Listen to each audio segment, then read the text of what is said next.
uma mulher ficou chocada ao descobrir que seu marido, que havia sido enterrado apenas no dia anterior, aparecia nas imagens de vigilância. Ela se aproximou rapidamente para observar melhor e percebeu que o marido até virou a cabeça, como se quisesse ter certeza de que ela o veria. Ana imediatamente cobriu a boca com as mãos, incrédula, enquanto o marido pegava a filha no colo e saía do alcance da câmera. Ana rapidamente voltou à gravação. Era definitivamente seu marido, mas as imagens eram claramente da manhã daquele dia. De repente, Ana pensou em algo e correu até sua filha para perguntar: "O papai esteve aqui de manhã? Ele te deu um abraço e você sentou no colo dele?" A menina balançou a cabeça negativamente, dizendo que não tinha visto o pai. Mas Ana, que havia visto as imagens de vigilância, não estava convencida. Ela correu escada acima até o closet, procurando pela roupa que o marido estava usando nas imagens. Para sua surpresa, a roupa havia desaparecido, estando apenas um cabide vazio. Ana ficou atônita, mas nesse momento a campainha tocou. Era a babá voltando das compras. Assim que abriu a porta, Ana disse apressadamente que queria mostrar algo à babá. Porém, ao ver as imagens de vigilância, a babá ficou imediatamente irritada, perguntando se estava sendo vigiada e quando aquelas câmeras haviam sido instaladas. Mas Ana não tinha tempo para responder essas perguntas. Ana segurou a babá com força, insistindo que ela olhasse. Aquele era seu marido, que havia sido enterrado apenas no dia anterior. A babá disse que estava muito nervosa e precisava de água, mas então algo inesperado aconteceu. A babá estava claramente preparada.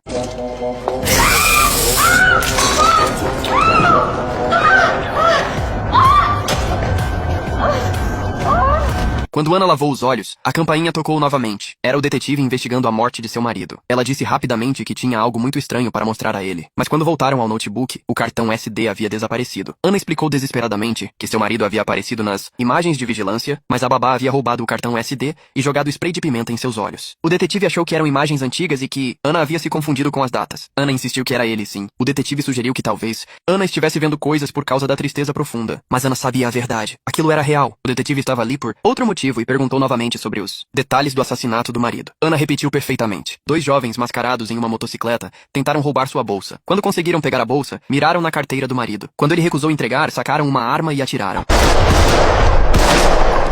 जब तक मैं जो के पास पहुंची वो नीचे गिर गया था।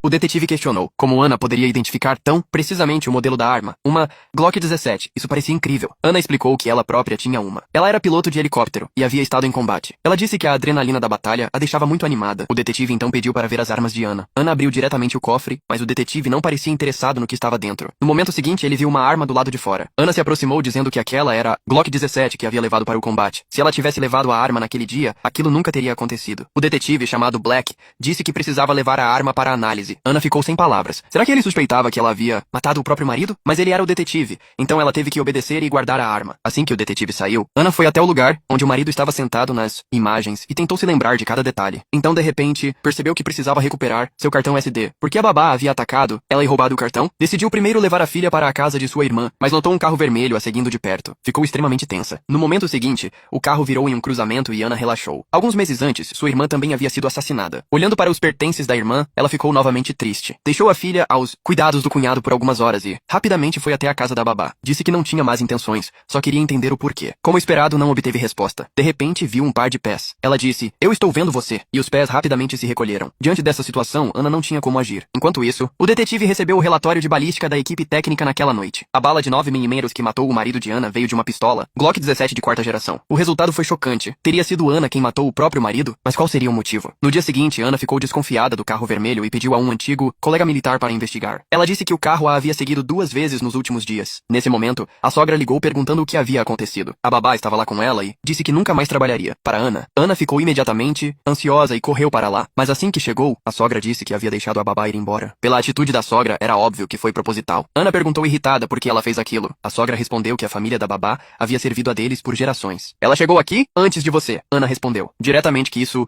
não era mais importante do que ela. "Sou a esposa do seu filho e a mãe da sua neta." Ela contou o que eu vi no cartão SD que ela roubou. A sogra ficou confusa. Ana disse: "Eu vi Joe, seu filho Joe." A sogra ficou perplexa. Ana explicou que, embora não entendesse como, uma pessoa recém-enterrada apareceu no cartão SD segurando sua filha. A sogra mandou ela calar a boca. "Isso não pode ser real. Você o viu porque queria vê-lo, é uma fantasia." A sogra até sugeriu que Ana talvez não estivesse mais em condições de cuidar da neta. Ana sabia que não adiantava discutir com a sogra, que sempre a menosprezou por ter ido para o combate, considerando-a vulgar. Antes de sair, apenas enfatizou que não estava louca. Ela realmente o tinha visto. Mas quando voltou para casa, o detetive Black estava lá novamente. Ele disse que após o teste balístico, a arma que matou seu marido era a mesma que matou sua irmã. Ana ficou chocada. Naquele momento, ela não conseguia ver nenhuma direção clara. Quando a irmã foi assassinada, ela ainda estava em combate e recebeu uma ligação de Joe informando sobre o ocorrido. Mas nada poderia desfazer o que aconteceu. Naquele momento, ela sentiu a importância da família e deixou o campo de batalha para se tornar instrutora de helicóptero. O detetive perguntou onde Ana estava quando sua irmã foi assassinada. Ana se virou e perguntou: "Vocês suspeitam que eu matei minha própria irmã e, meses depois, meu próprio marido, não é? Eu estava no campo de batalha." O detetive rapidamente negou, dizendo que o principal suspeito era seu cunhado. Mas agora que a mesma arma matou seu marido, eles tinham que considerar uma conexão entre os dois casos. Ana explicou que era uma relação de patrão e empregado. Sua irmã era uma excelente farmacêutica e eles eram apenas parentes comuns conectados por ela. Após algumas palavras de conforto, o detetive foi embora. Naquele momento, a babá inseriu o cartão SD no notebook. Ao ver as imagens de Joe, que deveria estar morto, ela rapidamente as deletou com expressão tensa. Nos dias seguintes, Ana ficou pensando nas palavras do detetive. Porque os dois assassinatos foram cometidos com a mesma arma? O que poderia conectá-los? De repente, ela pensou na melhor amiga de sua irmã, Juan. Ela perguntou se havia algo estranho antes do assassinato da irmã. Juan, de repente, se lembrou de algo. 3 semanas antes do assassinato de Claire, a irmã de Ana. Elas estavam jantando fora quando Claire recebeu uma ligação e saiu correndo. Do lado de fora, Claire parecia muito agitada ao telefone. E o mais estranho era que ela não estava usando seu celular habitual, mas um telefone antigo que Juan nunca tinha visto antes. Ana perguntou se o detetive sabia disso. Juan disse que achou que Claire estava tendo um caso e quis proteger a amiga. Ana se levantou batendo na mesa, irritada. Esse telefone secreto é definitivamente uma informação crucial. Ela rapidamente foi até a casa da irmã. Após procurar, encontrou o telefone. Mas quando o pegou, o cunhado apareceu de repente. Ao ver o telefone,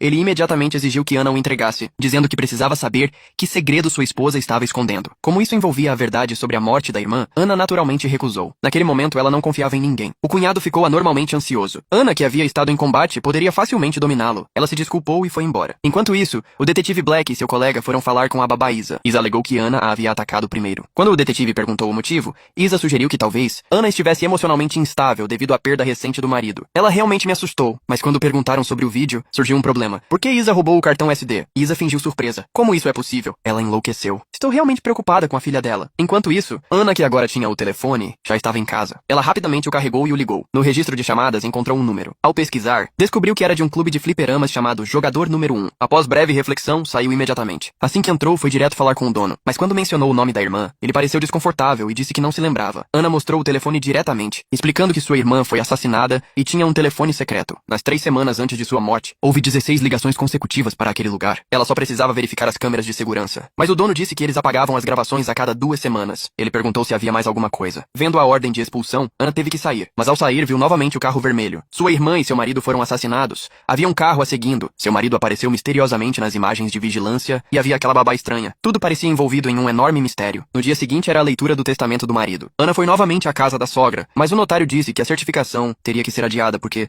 ainda não tinham recebido o atestado oficial de óbito. Todos ficaram surpresos. A sogra tentou argumentar que já havia realizado o funeral, mas o notário disse que isso não era suficiente. Como isso era possível? O marido claramente havia sido assassinado e enterrado, mas o atestado de óbito ainda não havia sido emitido. Logo a cunhada procurou Ana, dizendo que seu irmão poderia não estar morto. A razão era que ela havia verificado as transações recentes da família. A maioria dos ativos havia sido transferida para contas offshore e digitais. Mas havia um beneficiário que recebia um pagamento mensal da família, e essa pessoa era justamente o detetive Black, que estava investigando as mortes de Joe e da irmã de Ana. Ana imediatamente procurou a sogra, perguntando o que isso significava. A sogra fingiu inocência, dizendo que não entendia do que Ana estava falando. Quando Ana estava perdendo a paciência, o irmão mais velho de Joe de repente falou, pedindo para conversar em particular. No topo da escada, ele advertiu Ana que, embora entendesse que ela estava sofrendo, aconselhava que ela não se envolvesse mais nesses assuntos. Enquanto isso, os 2 filhos da irmã, Claire, encontraram uma câmera antiga em casa com um rolo de filme não revelado. Curiosos, levaram-no a uma loja de revelação. Quando as fotos ficaram prontas, eles descobriram que era realmente sua mãe, mas o homem não era o pai deles. Em seguida, viram uma foto da mãe grávida. A expressão das 2 crianças congelou. A data mostrava claramente 2003, mas naquela época, nem mesmo a irmã mais velha dos 2 havia nascido ainda. Who's this guy? I don't know. Oh my god, look. Sunflowers. Like on Mum's grave. And that note with them. What note?